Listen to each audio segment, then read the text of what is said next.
Alessandro Ferretti had been playing the violin since he was 4 years old. Now, at 42, he considered himself one of the finest violinists in Europe. His fingers had danced across the strings in the most prestigious concert halls from Milan to Vienna, from Paris to London.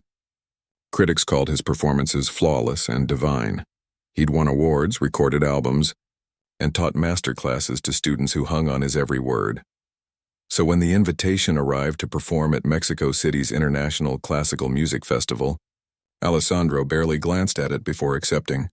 Another stage, another audience to dazzle. He packed his favorite suits, his precious Guarneri violin worth more than most people's houses, and boarded the plane with the casual confidence of a man who had never doubted his place in the world. The moment he stepped off the plane at Mexico City's airport, the energy hit him. Music seemed to float through the air even in the terminal. He heard rhythms he didn't recognize, instruments that sounded foreign to his trained ear.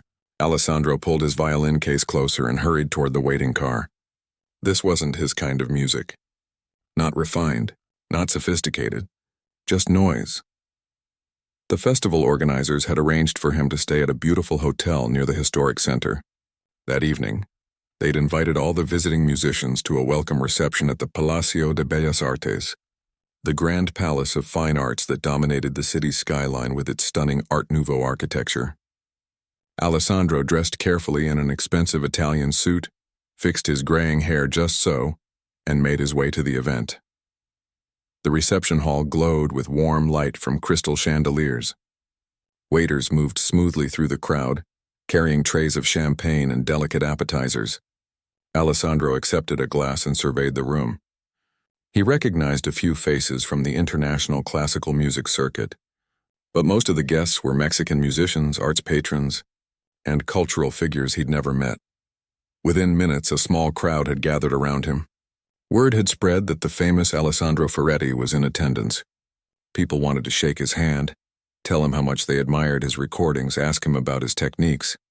Alessandro smiled graciously and answered their questions, enjoying the attention as he always did. Maestro Ferretti, an elderly gentleman in a distinguished suit, said warmly, "We are so honored to have you here.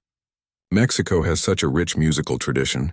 I hope during your stay you'll have a chance to experience some of our local music as well." Alessandro nodded politely, but his smile was slightly condescending. "Of course. I'm always interested in folk music. It's charming in its simplicity." A woman nearby, dripping with jewelry, chimed in enthusiastically. "Oh, you simply must hear some mariachi while you're here. It's the heart and soul of Mexico. In fact, there's a wonderful group performing in the plaza just outside tonight after the reception." At the word mariachi, Alessandro couldn't quite hide his reaction. His nose wrinkled slightly as if he'd smelled something unpleasant. He took a sip of champagne before responding. "Mariachi?"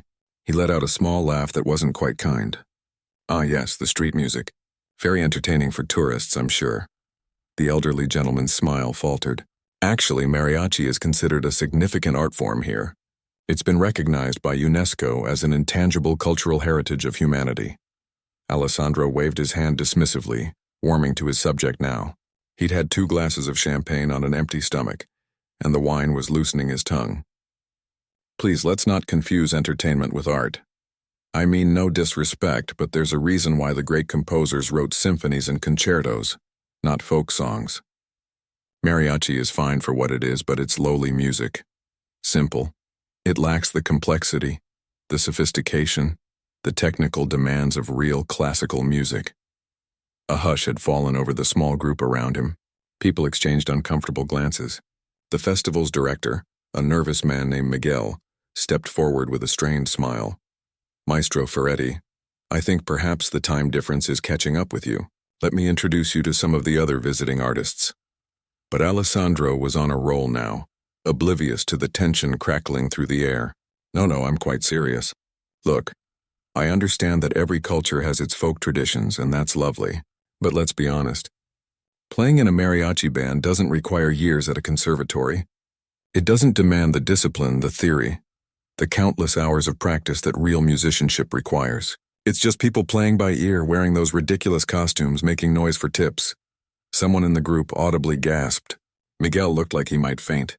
He tried again to steer Alessandro away, but the violinist kept talking. If Mexico really wants to be taken seriously in the classical music world, it needs to invest in proper musical education. Teach these young musicians Bach and Beethoven, not folk songs. Give them a chance to learn real technique. Across the room, near one of the tall windows overlooking the plaza, stood a young woman who had been watching this entire exchange. Lucia Morales was 28 years old, with dark hair pulled back in a simple bun and wearing a modest black dress. She'd been standing quietly by herself for most of the evening, content to observe rather than mingle. She held a glass of water, not champagne, and her dark eyes took in everything with an intelligence that most people missed. She'd heard every word Alessandro said. Her face showed nothing, no anger, no hurt, no surprise. She simply watched him with those unreadable eyes, occasionally taking a slow sip of water. When a friend approached and asked if she was okay, Lucia gave a small smile and nodded. But she didn't look away from the Italian violinist. Miguel finally managed to pull Alessandro away from the crowd, suggesting they get some food from the elaborate buffet table. As they walked away, Alessandro could hear whispers behind him, but assumed people were simply discussing his insights. He felt quite pleased with himself for speaking the truth that surely others were too polite to say. Throughout dinner, people were cooler toward him than before, but Alessandro barely noticed. He sat at the head table, ate his meal, and continued to share his opinions about music, education, and what he saw as the decline of true artistry in the modern world. The festival director nodded along, clearly desperate to avoid any more controversy. When the reception finally ended, guests began to make their way out. Through the tall windows, Alessandro could see crowds gathering in the plaza outside. He heard the distant sound of trumpets warming up, the tuning of instruments. The mariachi performance the woman had mentioned earlier was apparently about to begin. Alessandro smirked to himself as he collected his coat. Let them have their tourist show. He had a real concert to prepare for. As he walked toward the exit, he passed by the young woman in the black dress. She was still standing by the window, looking out at the plaza where musicians in elaborate silver-studded outfits were taking the stage. For just a moment, their eyes met. Lucia's expression was calm, almost serene, but something in her gaze made Alessandro pause for just a second. Then she looked away, back out the window, and Alessandro continued on his way. He would forget about her by tomorrow, but Lucia Morales would not forget about him. Not at all. Outside in the plaza, the first notes of a song drifted up into the night air. The music was powerful, passionate, filled with a joy and sorrow that made people stop walking and simply listen. Alessandro heard it faintly as his car pulled away from the curb. He closed his eyes and tried to shut it out. Just noise, he told himself. Just simple, lowly music. He had no idea how wrong he was, or how soon he would learn the truth. The next morning, Alessandro woke up feeling refreshed and ready to prove why he'd been invited to this festival. He'd put the awkwardness of the previous evening completely out of his mind. People were always too sensitive about their local customs, he thought as he dressed in rehearsal clothes. They'd understand eventually that he was just being honest. The rehearsal space was in a beautiful concert hall with perfect acoustics. Alessandro arrived early, as he always did, and began warming up his violin. The sound echoed beautifully through the empty hall. This was where he belonged. This was real music. Soon other musicians began filtering in. The festival orchestra was made up of talented players from across Mexico and Latin America. Alessandro had been hired as the guest soloist and would be performing Vivaldi's Four Seasons with them. As the rehearsal began, he quickly grew frustrated with what he considered their interpretation of the piece. No, no, no, he called out, stopping them in the middle of a passage. You're playing it like it's a celebration. Vivaldi requires precision, elegance, not this enthusiasm. The conductor, a respected Mexican maestro named Roberto, tightened his jaw but remained professional. Maestro Ferretti, perhaps we could discuss the interpretation after we run through it once completely. Alessandro sighed dramatically. If you insist, but I've performed this piece in the Vienna Philharmonic. I know how it should sound. The orchestra members exchanged looks but said nothing. They continued playing, though the atmosphere had grown noticeably tense. During the break, most of the musicians stepped outside or gathered in small groups pointedly away from Alessandro. He didn't notice. He was too busy making notes on his sheet, music about all the corrections they would need to make. He was so focused that he didn't hear someone approach until a voice spoke, softly beside him. Maestro Ferretti? Alessandro looked up to see the young woman from the previous night. The one who'd been standing by the window. Up close, he could see she was younger than he'd thought, probably in her late 20s. She still dressed simply, in jeans and a plain white blouse, her dark hair pulled back in a ponytail. Nothing about her appearance suggested she was anyone important. "Yes?" he said, not quite rudely but not warmly either. "My name is Lucia Morales. I was at the reception last night. I heard what you said about mariachi music." Alessandro felt a flicker of annoyance. Was she here to lecture him? Yes, look, I hope I didn't offend you. I was simply stating facts." Lucia pulled out a chair and sat down across from him uninvited. There was something calm and self-possessed about her that Alessandro found slightly unsettling. She wasn't angry or defensive. She just looked at him with those intelligent dark eyes as if she could see right through him. "You called it lowly music," she said. "It wasn't a question. I said it lacks the complexity of classical music. That's simply objective truth, is it?" Lucia leaned forward slightly. "Tell me, Maestro, have you ever actually listened to mariachi? Not just heard it in passing, but really listened?" Alessandro shrugged. "I've heard enough to form an opinion. Have you studied its history? Do you know where it comes from? How it evolved? I don't need to study folk music to understand its limitations." Lucia nodded slowly as if she'd expected this answer. "So you're basing your entire judgment on assumption? Not knowledge, not experience, just assumption." Alessandro felt his face getting warm. Who was this woman to question him? "I've spent nearly 40 years studying music at the highest levels. I think I can distinguish between amateur entertainment and true artistry." "Can you?" Lucia's voice remained gentle, but there was something challenging in it now. "Tell me about the San Girocco tradition, or the different regional styles of mariachi, or the complex rhythmic patterns in huapango, or the history of how Spanish string instruments merged with indigenous Mexican music to create something entirely new." Alessandro opened his mouth and then closed it. He had no idea what she was talking about. Lucia smiled, but it wasn't mean. "You don't know, and that's okay. But Maestro, how can you call something lowly when you don't understand it?" "I understand music," Alessandro said defensively. "That's what matters, do you?" Lucia stood up. "I'll make you a deal. Come with me tomorrow evening. Listen to one mariachi performance with an open mind. Really listen, the way you would listen to a symphony. If afterward you still believe it's lowly music, simple music, music without artistry, I'll stand up in front of everyone at this festival and admit you were right." Alessandro laughed. This was absurd. "And if I change my mind? Then you do the same. You publicly acknowledge that mariachi is a legitimate art form that deserves respect." Alessandro studied her face. She was completely serious. Part of him wanted to refuse out of principle, but another part, a competitive part, saw this as an easy win. He'd sit through one performance, prove his point, and this persistent woman would finally leave him alone. "Fine," he said. "But I'm warning you, I won't change my mind just to be polite." "I don't want you to be polite," Lucia said. "I want you to be honest. Really honest, not just defensive." "Can you do that?"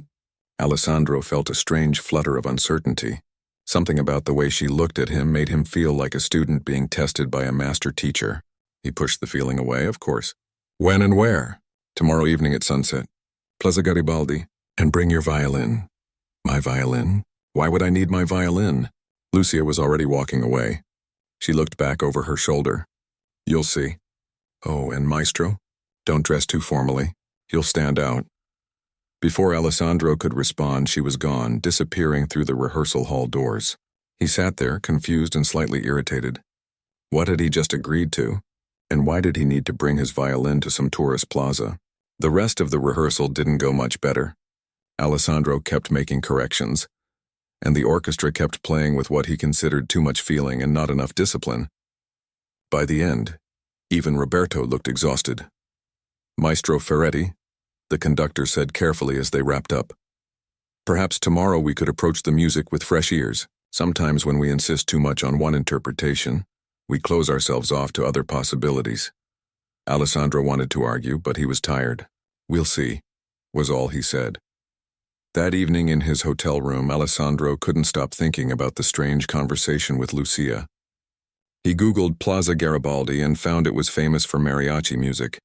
Street performers mostly. Nothing serious. This would be the easiest bet he'd ever won.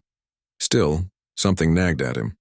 The way Lucia had spoken, so confident, so sure of herself. She didn't seem like someone who made bets she couldn't win, and those questions she'd asked him about traditions and styles he'd never heard of.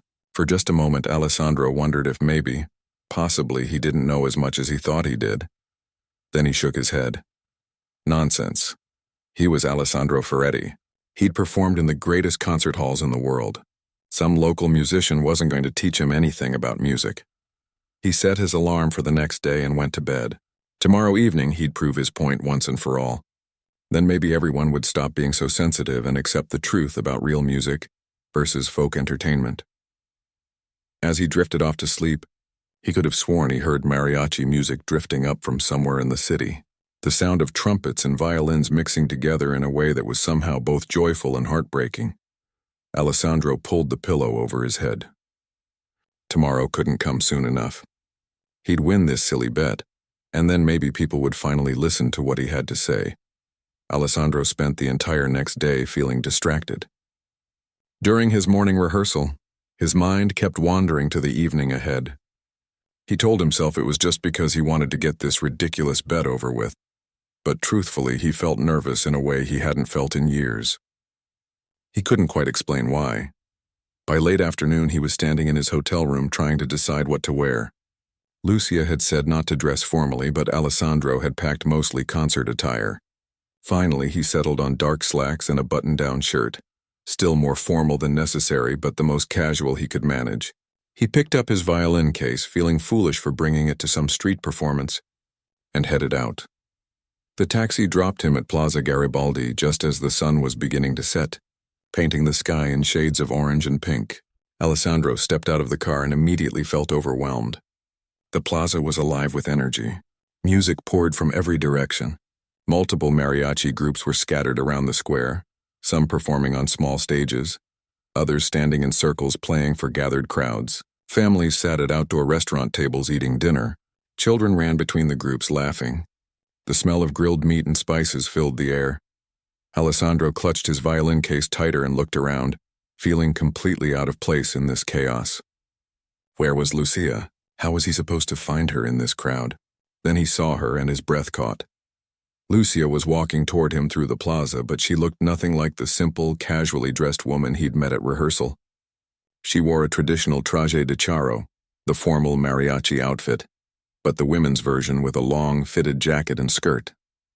The entire suit was black with intricate silver embroidery running down the sides and across the jacket. Silver buttons gleamed in the fading sunlight. Her hair, usually pulled back simply, was now styled beautifully with traditional accessories. She looked like she'd stepped out of a painting.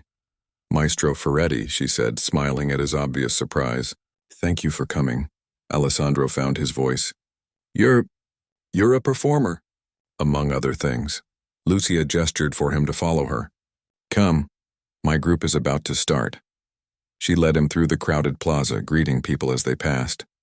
Everyone seemed to know her. They called out her name, waved, smiled warmly. Alessandro trailed behind, his expensive violin case bumping against his leg, feeling more and more like he'd made a terrible mistake. They arrived at a raised platform where a group of musicians were gathered.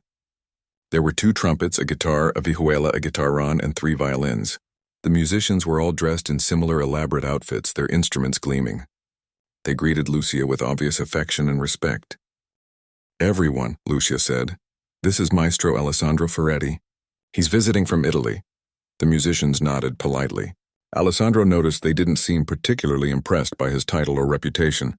One of the trumpet players, an older man with a weathered face and kind eyes, shook his hand firmly. "Welcome," he said simply. "Any friend of Lucia's is welcome here." Alessandro wasn't sure what to say, so he just nodded.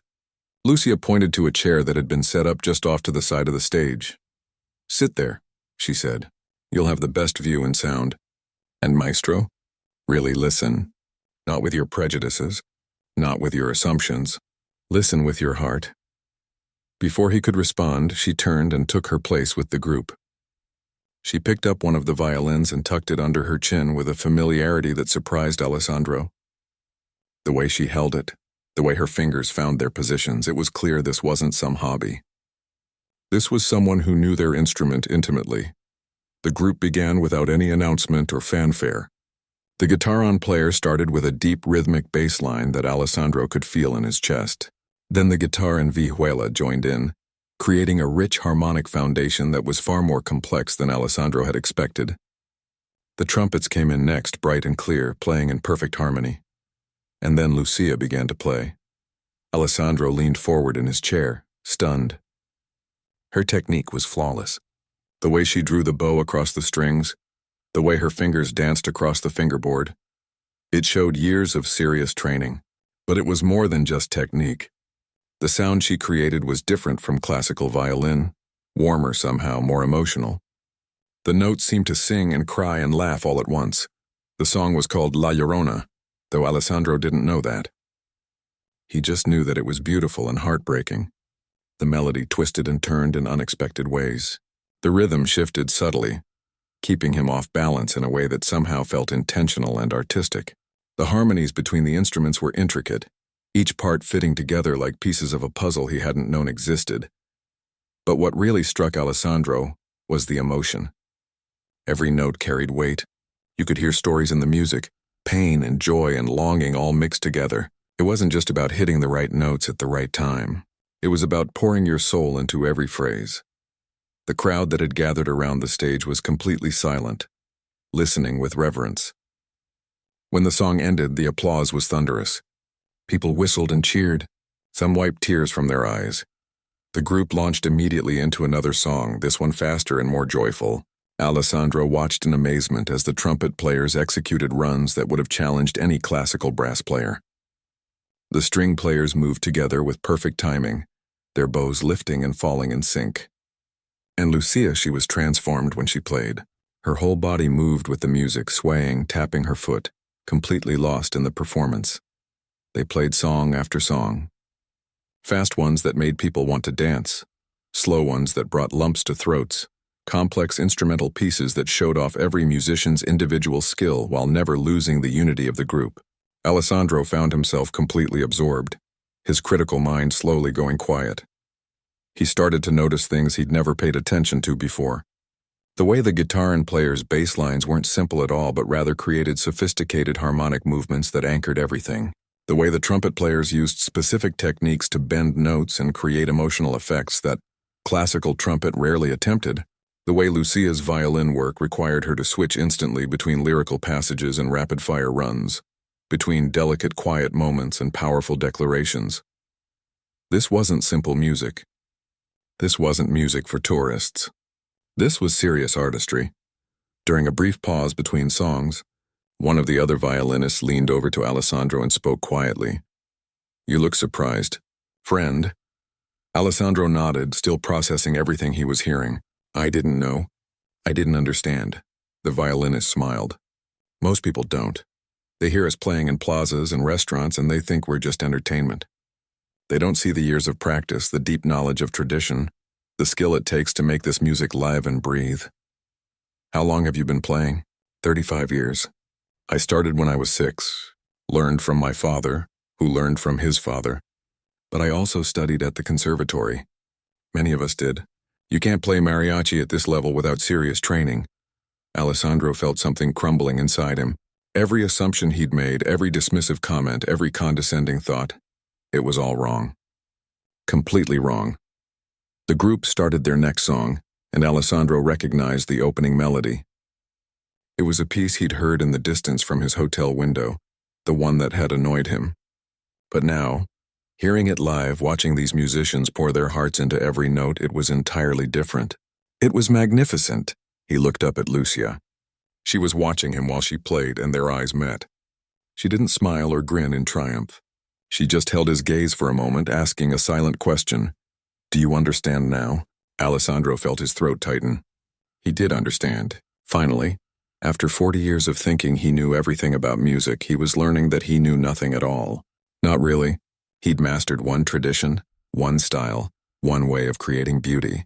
But there were so many others, just as valid, just as complex, just as worthy of respect. The song built to a powerful crescendo, all the instruments coming together in a wall of sound that made the air vibrate. When it ended, the crowd erupted again. Alessandro found himself on his feet, applauding harder than anyone else, his violin case forgotten at his feet. Lucia stepped to the front of the stage and raised her hand for quiet. The crowd settled down. "Thank you all for being here tonight," she said warmly. "We have a special guest with us. Maestro Alessandro Ferretti is a renowned classical violinist from Italy. Maestro, would you join us on stage?" Alessandro froze. This was why she'd told him to bring his violin. His heart pounded as every eye in the plaza turned toward him. Alessandro's legs felt like they might give out beneath him. Every person in the plaza was looking at him, waiting. He could feel sweat forming on his palms despite the cool evening air. This wasn't how things were supposed to go. He was supposed to sit, listen politely, prove his point, and leave. Not this, but there was no way out now. Slowly, mechanically, he bent down and picked up his violin case. His hands shook slightly as he climbed the steps to the stage. The platform suddenly felt very small with all the musicians standing there, watching him with expressions he couldn't quite read. Lucia stepped forward and handed him a sheet of music. "This is Huapango de Moncayo," she said quietly so only he could hear.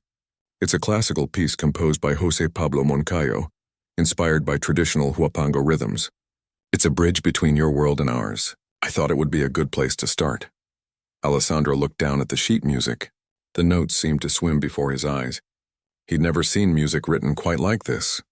There were the standard notations he knew, but there were also symbols and markings he didn't recognize. Instructions written in Spanish. Rhythmic patterns that looked deceptively simple but felt wrong somehow when he tried to count them in his head. "I don't know if I can," he whispered, and the admission felt like swallowing glass. Alessandro Ferretti didn't say he couldn't do things, ever. Lucia's expression softened. "You won't play it perfectly. That's okay, just try. Let the music guide you instead of trying to control it." The other musicians took their positions. The guitarron player gave him an encouraging nod. One of the trumpet players smiled. They were being kind, which somehow made Alessandro feel even worse. He'd called their life's work lowly music, and here they were welcoming him anyway. He lifted his precious Guarneri violin to his chin. The instrument felt different somehow, heavier with the weight of his ignorance. He positioned his bow and waited for the cue. The guitarron began, establishing that deep rhythmic pulse. Then the other strings joined in, creating a foundation that was both familiar and utterly foreign to Alessandro's ears. The guitars strummed patterns that seemed to skip and dance in ways that his classical training had never prepared him for. Then it was time for the violins to enter. Lucia began, her part flowing naturally, her bow moving with confidence. Alessandro was supposed to join her, playing harmony. He started to play, and immediately he was wrong. The timing was off. His classical training had taught him to count precisely, to hit every note exactly on the beat. But this music didn't work that way. It had something else, some kind of internal rhythm that you had to feel rather than count. He tried to adjust, but his bow was in the wrong place. He rushed ahead, then fell behind, then rushed again, trying to catch up. Lucia adjusted seamlessly, slowing slightly to give him room to find his place. The other musicians did the same, their experience allowing them to support him even as he struggled. But Alessandro could hear how badly he was playing. His tone was too rigid, too controlled. Where Lucia's violin sang and cried, his just made notes. Correct notes technically, but they had no soul. The phrase ended and a new section began. This one required rapid ornamental runs, the kind of decorative flourishes that gave Mariachi violin its distinctive voice. Alessandro had played ornaments before thousands of times, but these were different. They required a looseness in the wrist, a way of letting the bow bounce and dance that went against everything his teachers had drilled into him. He tried. He really tried, but his playing sounded stiff and awkward, like someone reading words phonetically from a language they didn't understand. Sweat dripped down his back. His fingers, which had played some of the most difficult classical pieces ever written, felt clumsy and thick. The crowd was still watching, but the excitement had faded to polite attention. They could hear that the famous European violinist was struggling. Some looked confused, others sympathetic. A few seemed to be trying not to smile, and Alessandro couldn't even blame them. He'd been so arrogant, so sure of his superiority, and now here he was, unable to play their simple music. The song moved into a new section, and Lucia leaned closer to him while they played. Stop thinking, she whispered between phrases. Feel it. Let your body move with the rhythm. Alessandro tried to do what she said, but he didn't know how. His entire life had been about thinking, about precision, about control. How do you just stop doing that? The trumpet players launched into their section, giving the string players a brief rest. Alessandro lowered his violin for a moment, breathing hard.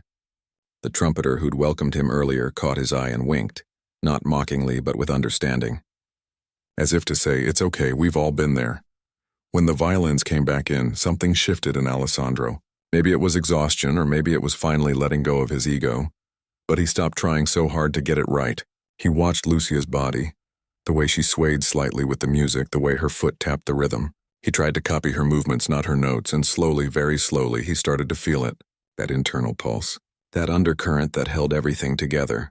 His playing was still nowhere near good, but it was better, less rigid.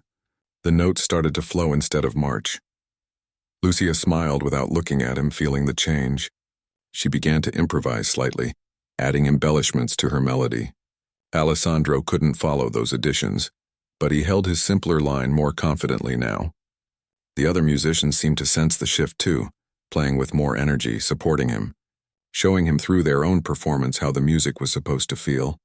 The song built toward its conclusion, all the instruments coming together in a final powerful statement. Alessandro played his part, and while it wasn't beautiful, while it wasn't even particularly good, he got through it. When the final note rang out, he was breathing like he'd just run a marathon. The crowd applauded, generous in their response despite his obvious struggles. Alessandro lowered his violin, feeling more humbled than he'd ever felt in his life. He'd performed for kings and presidents. He'd played in venues where people paid hundreds of dollars for tickets. But he'd never worked so hard or felt so lost as he had in those few minutes. Lucia stepped forward to address the crowd again. Thank you, Maestro Ferretti, for having the courage to try something new. The way she said courage made Alessandro's throat tighten. He hadn't felt courageous. He'd felt terrified and inadequate. But maybe that was the point. As the crowd began to disperse and the other musicians started packing up their instruments, Lucia turned to face Alessandro directly. The stage lights cast shadows across her face, but her eyes were clear and steady. So, she said quietly, still think mariachi is lowly music? Simple music that doesn't require real skill? Alessandro couldn't speak for a moment. He carefully placed his violin back in its case, his hand still trembling slightly. When he finally looked up at her, he felt tears pricking at his eyes. I was wrong, he said, and his voice cracked. I was so completely, terribly wrong. Lucia nodded, waiting for him to continue. That was one of the hardest things I've ever tried to play. And I've performed Paganini. I've played Tchaikovsky's Violin Concerto. But this, I couldn't do it. Not really. Not the way you do it. It's not about better or worse, Lucia said gently. It's about different. You've spent your life mastering one tradition. We've spent ours mastering another. They're equally valid, equally complex, equally worthy of respect. Alessandro sat down heavily on the edge of the stage, not caring that his expensive pants would get dirty. He put his head in his hands. I said such terrible things. At the reception. About you, about this music, about everything. I don't know how to apologize for that level of ignorance. Lucia sat down beside him. For a moment, they both just looked out at the plaza, where other mariachi groups were still playing, where families were still eating and laughing and enjoying the evening. Can I tell you something about myself? Lucia asked. Alessandro nodded, not trusting his voice. I have a doctorate in ethnomusicology from UNAM, the National Autonomous University of Mexico. I've published 3 books on Mexican musical traditions. I've been invited to lecture at universities in 15 countries. 5 years ago, I was offered a position with a prestigious orchestra in Berlin. They wanted me to be their featured violinist. Alessandro's head snapped up. He stared at her. You turned it down? I turned it down. Because this right here, this is what matters to me. Preserving our traditions. Teaching young musicians. Keeping mariachi alive and respected. I could have played in the great concert halls of Europe, playing the same pieces you play. But instead, I chose to play here, in plazas and festivals and celebrations, playing the music of my ancestors. She turned to look at him directly. You assumed I was just some local musician, someone without education or sophistication. You saw the simple clothes, the casual manner, and you thought you knew everything about me. Just like you heard a few seconds of mariachi music and thought you knew everything about it. Alessandro felt like he might be sick. I'm so sorry, I know you are. I can see it. But Maestro Ferretti, I didn't bring you here tonight to humiliate you. I brought you here to teach you. Not just about mariachi, but about humility, about respect, about the danger of assuming your way is the only way. The older trumpet player walked over, having finished packing up his instrument. Lucia, we're heading to get some food. You both want to come? Lucia looked at Alessandro questioningly. He nodded, not quite sure what he was agreeing to, just knowing he didn't want this night to end yet. They joined the group at a small restaurant at the edge of the plaza. The musicians treated Alessandro with warmth, asking about his career, sharing stories about their own lives. The trumpet player had been performing for 40 years. One of the guitar players taught at a music school during the day. The youngest member of the group was studying musical composition at university. These weren't simple street musicians. They were highly trained, deeply knowledgeable artists who'd chosen this path because they loved it and believed in it. Alessandro barely slept that night. He lay in his hotel bed staring at the ceiling, replaying everything that had happened at Plaza Garibaldi. The music, the struggle, the revelation. Every time he closed his eyes, he saw Lucia's calm face as she told him about her doctorate, her published books, the opportunities she'd turned down. He'd been so certain, so arrogant, so completely wrong. By morning, he knew what he had to do. The festival's closing ceremony was scheduled for that evening. It would be held at the Palacio de Bellas Artes, the same venue where the welcome reception had been. All the visiting musicians, local artists, patrons, and press would be there. Alessandro's performance of Vivaldi's Four Seasons was supposed to be the highlight of the evening. At breakfast, Alessandro called Miguel, the nervous festival director. I need to speak, Alessandro said. Before my performance. Just for a few minutes, Miguel sounded worried. Maestro, the schedule is quite full. Perhaps after the concert? Before? Alessandro insisted. It's important, please. There was a long pause. Miguel probably feared another incident like the reception, but finally he agreed. 5 minutes. No more. Alessandro spent the day preparing. Not for his performance, though he would still play that evening. But for something much harder. He wrote notes, crossed them out, started over. Nothing seemed adequate. How do you apologize for that level of disrespect? How do you admit you were wrong to hundreds of people? That afternoon, he did something he'd never done before. He sought out Lucia. He found her at the rehearsal hall working with a group of young students. She was teaching them a traditional son, patiently correcting their bow technique, encouraging them when they got it right. Alessandro stood in the doorway watching, seeing her in a completely new light. This wasn't just a musician. This was an educator, a guardian of culture, someone dedicating her life to something bigger than herself. When the lesson ended, Lucia noticed him. She dismissed her students and walked over. Maestro Ferretti, how are you feeling today? Alessandro realized she was asking if he was okay, not just being polite. Humbled, he said honestly, and grateful, and ashamed. Lucia, I want to say something at the ceremony tonight. I want to apologize publicly for what I said, but I wanted to ask your permission first. Lucia studied his face for a long moment. You don't need my permission to speak your truth, but you're the one I wronged most. You and your fellow musicians. If you'd rather I didn't make a scene, I'll understand. A small smile played at the corners of Lucia's mouth. Alessandro, you're going to do what your conscience tells you to do. I can see that. And honestly? I think it would be good. Not for me, but for others who think the way you used to think. Maybe hearing it from someone they respect will make them reconsider their own prejudices. Alessandro nodded, feeling a weight lift slightly from his chest. Will you be there? I'll be there. That evening, the Palacio de Bellas Artes was magnificent. The Art Deco interior glowed with warm light.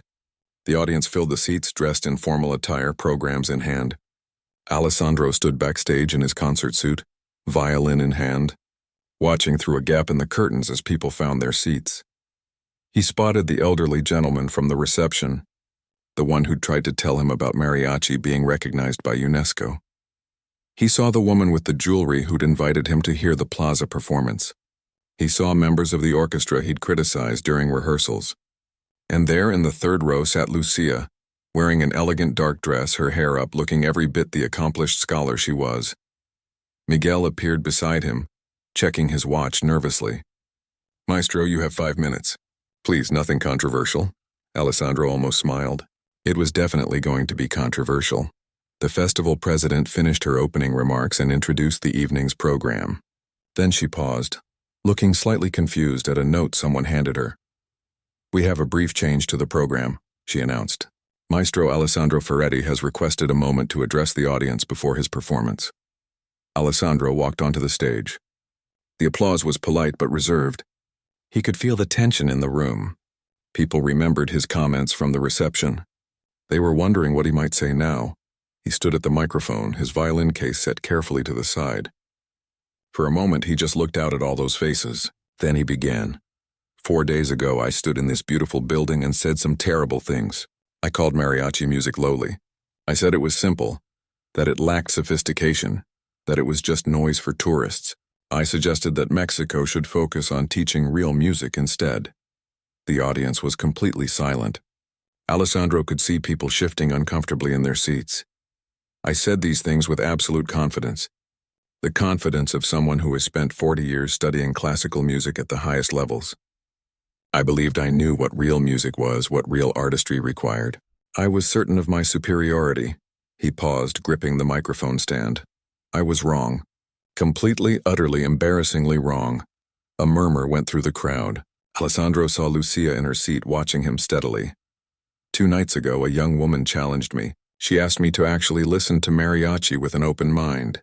And more than that, she asked me to try playing it. I accepted, thinking it would be easy. Thinking I would prove my point. Alessandro's voice grew thick with emotion. Instead, I learned something that should have been obvious. I learned that mastery comes in many forms. That complexity and sophistication exist in traditions I'd never taken the time to understand. That my years of training in one style didn't make me superior. They just made me specialized. He looked directly at Lucia now. Dr. Lucia Morales, who holds a doctorate in ethnomusicology, who has published extensively on Mexican musical traditions, who has offered positions in European orchestras and turned them down to preserve and teach her own cultural heritage. She taught me what humility really means. The audience was leaning forward now, completely engaged. I struggled to play music that I'd dismissed as simple. I watched musicians who I'd assumed were just street performers execute techniques that challenged everything I knew. I realized that I'd spent my entire career in a bubble, believing that Western classical music was the only legitimate art form, when in reality, it's just one branch on an enormous tree. Alessandro's hands were shaking now. I come from a tradition that often looks down on other forms of music. We call ourselves serious musicians as if everyone else is joking. We talk about high art and low art, as if culture can be ranked on some universal scale with us at the top. It's not just wrong, it's arrogant and destructive. He turned to address the full audience now. To every musician I've offended, every tradition I've disrespected, every person who's had to listen to people like me dismiss their culture as inferior, I apologize. Deeply and sincerely. You didn't deserve that. Your music doesn't deserve that. The silence in the hall was profound. I've made a decision. I'm canceling my next European tour. Instead, I'm staying in Mexico for 6 months. I've asked Dr. Morales if she would consider teaching me, really teaching me, about mariachi and other Mexican musical traditions.